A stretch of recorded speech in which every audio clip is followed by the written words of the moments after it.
بسم اللہ الرحمن الرحیم الحمد للہ رب العالمین والصلاة والسلام علی سید الاولین والآخرین وعلی آلہ واصحابہ اجمعین ومن تبعہم بإحسان الی یوم الدین اما بعد فاعوذ باللہ السمیع العلیم من الشیطان الرجیم بسم اللہ الرحمن الرحیم فاجتنبوا الرجس من الاوثان واجتنبوا قول الزور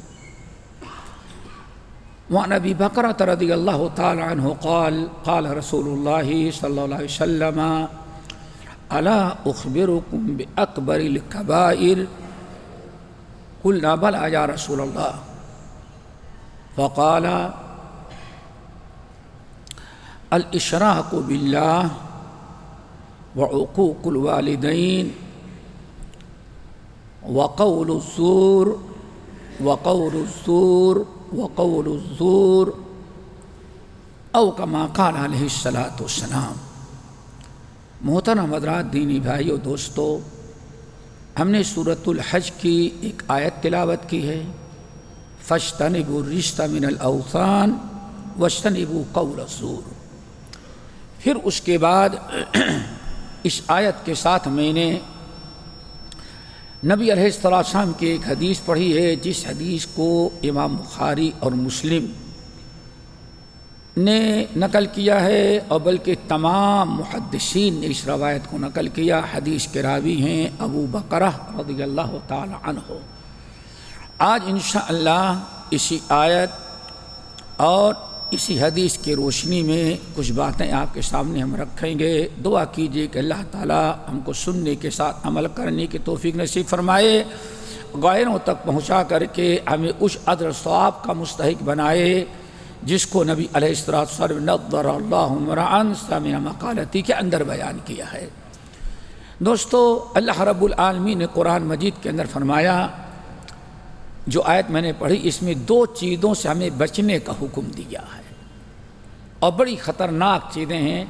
اللہ تعالیٰ جب کسی چیز سے منع کرتا ہے، روکتا ہے، تو ہمارے لیے ایمان، جان، مال، دنیا آخرت ہر اعتبار سے نقصان دہ ہوتی ہے۔ وَيُحَرِّمُ عَلَيْهِمُ الْخَبَائِثَ، بیکار اور گندی ہی چیزوں کو اللہ تعالیٰ نے تمہارے اوپر حرام کیا ہے جو نقصان دینے والی ہوں، اور تمہارے لیے تمام حلال اور پاکیزہ چیزوں کو حلال کیا ہے۔ پاک اور تمام حلال چیزوں کو، پاکیزہ چیزوں کو، طیبات کو۔ اللہ رب العالمین نے فرمایا فاجتنبوا الرجس من الاوثان، اپنے عقیدے کو، اپنے ایمان کو پاک رکھو۔ دیکھا، کبھی غور کیا آپ نے؟ جو تجھے کلمہ توحید اللہ تعالیٰ کے فضل و کرم سے ملا ہے، لا الہ الا اللہ۔ ابھی آپ سن رہے تھے انبیاء کے واقعات، ہر نبی کی دعوت کیا تھی؟ ان اعبدوا اللہ ما لکم من الہ غیرہ، لا الہ الا اللہ۔ یہ دولت سب کو نصیب نہیں ہوتی، کسی کسی کو نصیب ہوتی ہے۔ حضرت شداد بن اوس سے امام احمد بن حنبل رحمۃ اللہ علیہ نقل کرتے ہیں، کہتے ہیں کہ ایک دن بیٹھے تھے اور بہت بڑی جماعت ہمارے ساتھی، کیوں؟ شداد بن اوس رضی اللہ تعالیٰ عنہ کا شمار ان خوش نصیب لوگوں میں سے، ان صحابہ کرام رضوان اللہ علیہ مجمعین میں سے ہیں جن کے متعلق بڑے بڑے صحابہ کہتے ہیں ہمارے بھائی شداد کو اللہ نے دو نعمتوں سے نوازا ہے جس سے ہم محروم ہیں۔ لوگوں نے کہا وہ کیا؟ کہا کسی کو علم ملتا ہے تو تفقہ نہیں ملتی، کسی کو دین کی سمجھ ہوتی لیکن علم نہیں ملتا، لیکن یہ ہمارا بھائی شداد بن اوس جو ہے، اللہ تعالیٰ نے اس بھائی کو دونوں نعمتوں سے بیک وقت اللہ نے نوازا ہے۔ ایک علم دیا ہے، دوسرے تفقہ اور حلم دیا ہے۔ کہتے ہیں کسی کو علم ملا تو حلم نہیں، اور کسی کو حلم ملا تو علم نہیں۔ بڑا خوش نصیب ہے ہمارا بھائی جس کو اللہ نے علم بھی دیا ہے اور ساتھ ساتھ حلم ہے، یعنی کسی بھی چیز کو کچھ کرنا ہے تو سوچ کر کے، سمجھ کے، غور و فکر کو کر کے فیصلہ کرتا ہے۔ ایسے صرف علم نہیں ہے بلکہ علم کے ساتھ تفقہ اور حلم ہے۔ دعا کرو اللہ سب کو نوازے۔ تو حضرت شداد بن اوس بیٹھے ہوئے ہیں، بڑا سمجھما ہے، وہ درس کا مسئلہ تھا، دین کی باتیں سنا رہے ہیں، لوگ سن رہے ہیں۔ ایک شخص کوئی نیا آ گیا تھا بیچارہ، اس نے دیکھا کہ سب صحابی ہیں، یہ فلاں صحابی ہیں، فلاں صحابی ہیں، فلاں صحابی ہیں، فلاں صحابی ہیں، فلاں صحابی ہیں، اور کھڑے ہو کر کے بڑی حیرت کے ساتھ کہے طوبیٰ، یہ جتنے بیٹھنے والوں کی دونوں آنکھیں ہیں، اللہ تعالیٰ ان کو جنت کا اعلیٰ مقام عطا کرے، بڑی خوش نصیب ہیں، اور میں بد نصیب ہوں۔ 2-3 مرتبہ کہا اس نے۔ شداد بن اوس نے سمجھ لیا کہ ہاں بیچارہ کیوں افسوس، کیوں؟ طوبیٰ لحاتین، ان دو یہ بیٹھے ہیں، ان میں سے ہر شخص کی دونوں آنکھیں بڑی خوش نصیب ہیں، کیوں؟ ان کی آنکھوں نے نبی کا دیدار کیا ہے، یعنی نبی کے صحابہ تھے، نبی کی مجلس نصیب ہوئی۔ اتنی خوش نصیب انسان کہ کیا ہو سکتی ہے کہ ایمان ملے اور ایمان کے ساتھ نبی کا دیدار نصیب ہو، بڑے خوش۔ تینوں نے اس کو سمجھا، حوصلہ دلایا، کہا کہ نہیں اللہ کا شکر ادا کرو۔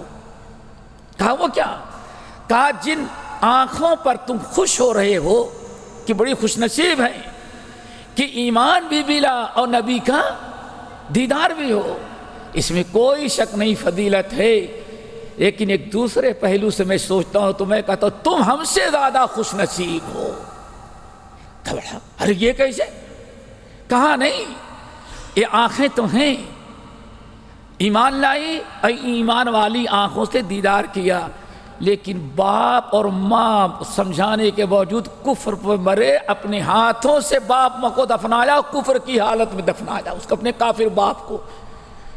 قیامت کے دن ذرا سوچیں ہم پر کیا گزرے گی، ہمارے ان بھائیوں پر کیا گزرے گی، جب خود جنت میں جائیں گے اور ماں باپ کفر ایمان نہ لانے کی بنا پر، نبی کا دیدار ہوتا، نبی کی دعوت تھی لیکن قبول نہ کیا، اس کے باوجود وہ کہاں جائیں گی؟ ہماری کتنی خوشیاں جو ہے مٹی میں مل جائیں گے اس وقت جو اپنی آنکھوں سے ماں باپ کو جہنم میں جلتے ہوئے دیکھیں گے۔ اس اعتبار سے تم بڑے خوش نصیب ہو کہ ماں ملی، باپ ملا، آنکھیں کھولی تو ایمان والی ماں ملی، ایمان والا باپ ملا، دادا دادی ملے تو ایمان والے، کتنے خوش نصیب ہوں گے۔ والذین آمنوا واتبعتهم ذریتهم بإیمان الحقنا بهم ذریتهم وما التناهم من عملهم من شیء۔ بڑے اعلیٰ درجے کے جنتی وہ ہوں گے، خود بھی جنت میں جائیں اور ساتھ ساتھ اللہ تعالیٰ ان کے ایمان والی اولاد، ایمان والے ماں باپ کو بھی کہے سب الگ الگ کیوں جنت میں رہو گے، گرچہ ہر ایک کے اعمال میں تھوڑا سا فرق ہے، کسی کی نیکیاں زیادہ ہیں کسی کے کم ہیں، تو اللہ فرماتے ہیں کہ میں جن کی نیکیاں کم ہیں ان کے خاطر زیادہ نیکیوں والوں کو گھٹا کر کے نیچے ساتھ نہیں رکھیں گے، بلکہ نیک اعمال کرنے والے کو جو ہم نے اعلیٰ درجے کی جنت دی ہے، اگر اس کے ماں باپ اور اولاد نیک تو ہیں لیکن اتنی نیکیاں نہیں ہیں تو میں سب نیچے والوں کہوں گا کیا کرو گے، تمہارے ماں باپ نیک تھے، ماں باپ کی برکت سے انہی کے ساتھ جنت میں چلے جاؤ۔ کہا ذرا بتاؤ کتنے خوش نصیب ہیں آپ لوگ میرے بھائیوں۔ اللہ رب العالمین فرمایا وَاجْتَنِبُوا الرِّجْسَ مِنَ الْأَوْثَانِ، سب سے پہلے اللہ نے اپنا جو ایمان ملا ہے، توحید ملی ہے، اس کو ناپاک، رجس ایک ہے گندگی، کیا ہے؟ گندگی الگ ہے، کپڑا پاک ہے پسینے سے گندا ہو کے کیا کہتا ہے پسینے میں گندگی یعنی بدبو آ گئی، لیکن کپڑا پاک ہے۔ ایک ہے گندگی عام ہے اور ایک ہے رش، رش کہتے ہیں جو ناپاک چیز ہو، ناپاک چیز نجسی ہے کہیں بھی آپ اس کو رکھیں، تو اللہ نے نہیں فرمایا کہ ہاں تم گندے، بلکہ نجس، نجاست، غلاظت ہے۔ فَاجْتَنِبُوا الرِّجْسَ، اے ایمان والو جن کو ایمان نصیب ہوا، اپنے ایمان اور عقیدے کو، اپنے اسلام کو پاک رکھو، ناپاکی سے بچاؤ۔ کیا مطلب ہے؟ شرک سے، کفر سے، الحاد سے، بے دینی سے اپنے ایمان کو بچاؤ اور سچے مسلمان بن جاؤ۔ لا الہ الا اللہ، جو تم نے وعدہ کیا مرتے دم تک کائنات میں کسی کی عبادت نہیں کریں گے، عبادت ہوگی تو صرف اللہ وحدہ لا شریک کی۔ ایک کتنی بڑی بدنصیبی ہے، آدمی نماز پڑھتا ہے 25 سجدے اللہ کے لیے کرتا ہے اور جانے لگتا ہے تو مسجد کے آخر میں یا کہیں راستے میں کوئی درگاہ قبر ملی تو وہاں بھی سجدہ کر کے جاتا ہے، جتنی توحید تھی سب لے جا کر کے وہاں ضائع کر دیا۔ فَاجْتَنِبُوا الرِّجْسَ مِنَ الْأَوْثَانِ، اپنے آپ کو، بعض ائمہ کہتے ہیں بڑی عجیب سے چیز ہے، ذرا دیکھو، جس طرح سے کپڑے میں ناپاکی لگ جائے، جوتے میں ناپاکی لگ جائے، آپ کے بدن پر ناپاکی آ جائے، جب تک دھلتے نہیں پاک نہیں ہوتا۔ ایسے ہی عقیدہ اگر نجس اور ناپاک تم نے بنایا، توحید اور عقیدہ، تو جب تک توبہ نہیں کرو گے ان ناپاک کرنے والی چیزوں سے تب تک عقیدہ پاک نہیں ہوگا، ایمان پاک نہیں ہوگا۔ دعا کرو اللہ تعالیٰ سب کو ایمان نصیب کے، پاک اور طاہر ایمان ہو جو نشاجت سے بری ہو۔ وَمَا أُمِرُوا إِلَّا لِيَعْبُدُوا اللَّهَ مُخْلِصِينَ لَهُ الدِّينَ، آگے فرمایا وَذَلِكَ دِينُ، یہ ہے ٹھوس دین جو خالص، کیا مطلب؟ خالص ایمان ہو، ایمان سے ذرہ چھوٹے سے لے کر کے بڑا تک، شرک اصغر سے لے کر کے شرک اکبر تک کوئی شرکیہ عمل نہ ہو۔ دعا کرو اللہ ہمارے ایمان کو خالص رکھے۔ نمبر 2، وَاجْتَنِبُوا قَوْلَ الزُّورِ، اور قول الزور سے بچو۔ زور، زور کا مطلب میں نے بتایا، زور کا مطلب جھوٹ، جھوٹ اپنی طرف سے بنائی ہوئی، اپنی طرف سے گڑھی ہوئی چیز جو ہے، ایک تو جھوٹ بولنا ہے اور دوسری کوئی بات اپنے سے بنائے، کوئی چیز اپنے سے کر لے، اس کو کہا جاتا ہے مصور، یعنی دو چیزیں ہیں، یہ اپنے سے بنائے یا کسی اور کی چیزیں آپ پکڑے، جھوٹی، قول الزور۔ اور ایک روایت میں آیا وشہادۃ الزور، جھوٹی باتیں کرنا، پھیلانا اور جھوٹی گواہی دینا۔ اب یہاں ایک بڑی عجیب سی چیز ہے دوستو، یاد رکھو، حضرت ابو بکرہ، اس حدیث کے راوی ہیں ابو بکرہ رضی اللہ تعالیٰ عنہ، کہتے ہیں نبی علیہ السلام کی خدمت میں آیا تو دیوار سے ٹیک لگا کر کے بیٹھے ہوئے تھے، اور ٹیک ہی لگائے ہوئے آپ نے بیان فرمایا، آپ حدیثیں بیان کر رہے تھے اور ٹیک لگائے ہوئے، اور آپ نے فرمایا الا اخبرکم باکبر الکبائر، اے لوگوں کیا ہم تمہیں کبائر نہیں بلکہ اکبر الکبائر، ایک تو گناہ کبیرہ گناہ ہے اور کبیرہ گناہ بھی ایک درجے کے نہیں ہے، اب ایک گناہ شرک بھی ہے، دوسرا گناہ شراب بھی ہے دونوں گناہ کبیرہ، لیکن دونوں میں فرق ہے۔ اللہ کے رسول نے فرمایا اکبر الکبائر، کبائر گناہوں میں سب سے بڑے کیا ہیں بتاؤ؟ صحابہ کرام نے کہا بلا یا رسول اللہ، ضرور بتائیں۔ عارف میں الاشراک باللہ، نمبر 1 سب سے پہلے شرک باللہ، اللہ تعالیٰ شرک سے۔ نمبر 2 وعقوق الوالدین، ماں باپ کی نافرمانی کرنا۔ قرآن مجید کا اگر آپ مطالعہ کریں تو بہت سارے مقامات پر جہاں اللہ نے اپنی عبادت، اپنی اطاعت اور توحید کا حکم دیا، اسی جگہ اللہ نے ماں باپ کے حقوق ادا کرنے کا حکم دیا۔ وَبِالْوَالِدَيْنِ إِحْسَانًا وَقَضَىٰ رَبُّكَ أَلَّا تَعْبُدُوا إِلَّا إِيَّاهُ، اللہ کے علاوہ کسی کی عبادت نہیں کرو اور اپنے ماں باپ کی فرما برداری کرو۔ بہت بدترین گناہ ہے، دعا کرو اللہ تعالی ہم سب لوگوں کو ماں باپ کی نافرمانی سے بچائے۔ آج بڑی بیماری ہے، اور یاد رکھو طبرانی کی حدیث بسنت صحیح، جس کے اندر آئے اللہ تعالی ارشاد فرماتے ہیں ثلاثۃ لا يقبل اللہ منہم صرفا ولا عدلا، 3 قسم کے امتی ایسے ہیں اللہ نہ ان کی فرضی عبادت قبول کرتا ہے نہ کوئی نفلی عبادت قبول کرتا ہے، ان کی کوئی نیکی اللہ قبول ہی نہیں کرتا۔ ثلاثۃ، اب وہ 3 کون ہیں؟ ان میں سے ایک ہے، آپ نے فرمایا العاق لوالدیہ، اپنے ماں باپ کی نافرمانی کرنے والا، ماں باپ کو ستانے والا، ماں باپ کو تکلیف دینے والا، اپنے قول سے، اپنے گفتار سے، اپنے کردار سے اللہ نے فرمایا وَلَا تَقُلْ لَهُمَا اُفْ، خبردار ماں باپ کو کبھی اف نہیں کرنا۔ ترجمان القرآن عبداللہ بن عباس رضی اللہ تعالیٰ عنہ کہتے ہیں اف کیا چیز ہے؟ کہا ماں یا باپ کوئی بات کہیں یا کوئی بات کر رہے ہوں ان کو زبان سے کچھ نہ کرو، یہ بھی اس زمانے میں یہ باتیں کر، ایسے اشارہ کر دیا، کہا یہ یہ بھی کوئی بات، اللہ اکبر، یہی ہے ادنا درجے کی ایذا جو ہے وہ یہ ہے کہ باپ کی کسی بات کا مسخرہ اڑا دے، ماں کی کسی بات کو آپ مذاق کر لیں، لا تقل لهما اف۔ حضرت امام بخاری رحمۃ اللہ علیہ الادب المفرد میں حضرت عبداللہ ابن عمر رضی اللہ تعالیٰ عنہ کے بعد کوئی خارجی بدبخت آیا، بدعقیدہ انسان، بدعتی انسان آیا، اور آنے کے بعد بڑی باتیں کرنے لگا، کہا یہ گناہ ہے، یہ گناہ ہے، یہ گناہ ہے، یہ گناہ ہے، یہ کسی برے انسان کے حق میں آپ نے دعا دے دیا، یہ گناہ، کہا کہ تمہیں معلوم ہے گناہ کیا ہے؟ کہا نہیں، کہا تم اس لیے فتویٰ زیادہ دے تو دین نہیں سیکھتے، انت من النجدات، تم نجدات میں سے ہو، ایک گاؤں تھا جہاں خارجی بسا کرتے تھے، بدعقیدے لوگ، وہیں کے رہنے والوں، کہا کہ ہاں، کہا ایسی بے ڈھنگی بات وہی کرے گا جو خارجی اور بدعتی ہو، کوئی سنت پر عمل کرنے والا ایسی بات نہیں کرے گا۔ کہا کبھی پوچھا تو نے کسی عالم سے؟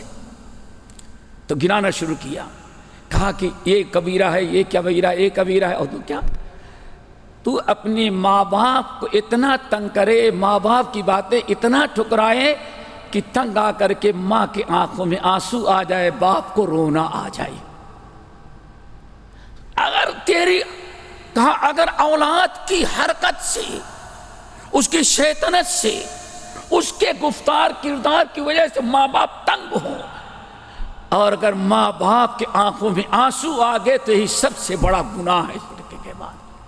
دعا کرو اللہ تعالیٰ ماں باپ کو وفادار و فرما بردار بنائے۔ ابھی بیٹھے ہوئے ہیں، نبی علیہ السلام بھی ٹیک لگائے تھے، اتنی گفتگو ہوئی، نبی علیہ السلام دیوار سے ٹیک لگائے تھے، دو گزر گئے، شرک اور ابھی ٹیک لگائے تھے۔ تیسرا فرمایا وقول الزور، وقول الزور، وقول الزور، وقول الزور، اللہ اکبر، کہتے ہیں اللہ رسول ٹیک لگائے تھے، لیکن یہ جو تیسرا گناہ بیان کرنے اتنا جلان آپ کو آ گیا، پہلے دیوار کا ٹیک چھوڑا، سیدھے ہوئے، پھر اور ہوئے، یہاں تک کہ غصے میں گھٹنے کے بل، جیسے آپ تشہد سے جاتے ہیں، گھٹنے کے بل ایسے ہی، اور 3 مرتبہ فرمایا وقول الزور، جھوٹی باتیں بنا بنا کر کے پیش کرنا، جھوٹی باتیں بنا بنا کر کے پیش کرنا، جھوٹی باتیں گواہ بنا بنا کر کے پیش کرنا اور لوگوں میں عام کرنا، اور پھر وشہادت الزور، معلوم ہے کہ مجرم ہے لیکن جھوٹی گواہی اس کے لیے دینا۔ آپ نے فرمایا ابو بکرہ کہتے ہیں 3 مرتبہ کے بعد پہلے تو ٹیک لگائے، دوسرے ٹیک چھوڑا، تیسرے میں گھٹنے کے بل، اور چوتھے کے اندر اور ایسے ہو گئی، وقول الزور، وقول الزور، وقول الزور، وشہادت الزور، اتنا بار بار کہا ہم لوگ ڈر گئے کہ شاید اللہ رسول خاموش ہوں گے ہی نہیں، تو ہم لوگوں نے کہا یا لیتہ سکت، اے اللہ نبی کے دل میں ڈال دے، نبی خاموش ہو جائیں۔ ہم لوگوں نے سمجھ لیا کہ جھوٹی بات فاجتنبوا الرجس من الاوثان واجتنبوا قول الزور وشہادت الزور، یہ بنا بنا کر کے جھوٹی باتیں کرنا، جھوٹی گواہی دینا، یہ کتنا بدترین گناہ ہے۔ ہم لوگوں نے سمجھ لیا، کاش کی اللہ رسول کو خاموش کر دیتے، اللہ اکبر۔ اسی لیے میرے بھائیوں، بعض روایتوں میں آیا نبی علیہ السلام نے مزید بتایا فرمایا ایک موقع پر، مسند احمد بن حنبل کی روایت، یہ قول الزور اور شہادت الزور کیا ہے معلوم ہے؟ تمہیں معلوم ہے اس کا کیا مرتبہ ہے، کیا جرم ہے؟ صحابہ نے کہا بل لا یا رسول اللہ، اور بعض روایتوں میں فجر کی نماز پڑھائی، نماز پڑھانے کے فرمایا اپنی جگہ بیٹھے رہو، یہ آیت پڑھی اور پھر پوچھا کیا معلوم ہے قول الزور اور شہادت الزور یہ کیا ہے؟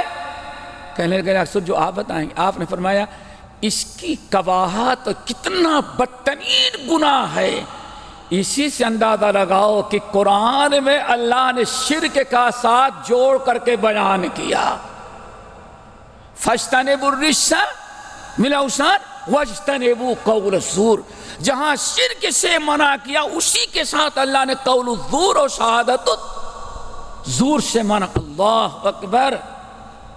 اسی لیے حضرت عبداللہ بن عباس مسعود رضی اللہ تعالیٰ عنہ لوگوں کو اکٹھا کرتے ہو یاد دلاتے، کہا کبھی قول الزور اور شہادت الزور کے قریب نہیں جانا، یا ایھا الذین آمنوا اتقوا اللہ وکونوا مع الصادقین، سچوں کا ساتھ رہو، وقولوا قولا سدیدا، ہمیشہ درست بات کرنا، کیونکہ عبداللہ بن مسعود رضی اللہ تعالیٰ عنہ بار بار اکٹھا کرتے۔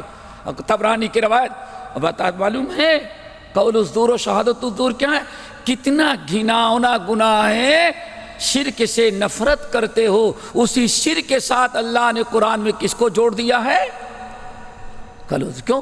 شرک کی بھی بنیاد جھوٹ پر ہوتی ہے، اسی لیے اللہ حضرت کے رسول نے قول الزور اور شہادت الزور کو کس کے ساتھ جوڑ دیا؟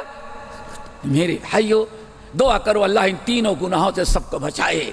پھر ہم پہلی کی طرف اشارہ کریں گے، فَاجْتَنِبُوا الرِّجْسَ مِنَ الْأَوْثَانِ، جیسے کپڑا گندا ہوتا ہے، زمین گندی ہوتی ہے، آپ کا جوتے چپل گندے ہوتے ہیں، ایسے ہی آپ کا ایمان بھی آپ کے ایمان میں ناپاکی اور نجاست لگ جاتی ہے۔ ہر ناپاک حق پاک چیز کو میں جب ناپاکی لگ جائے تو جیسے آپ کو پاک کرنے کی فکر ہوتی ہے، ایسے عقیدے میں اگر ناپاکی داخل ہو جائے تو اس کے لیے زیادہ کوشش کریں کہ عقیدہ ہمارا پاک ہو جائے۔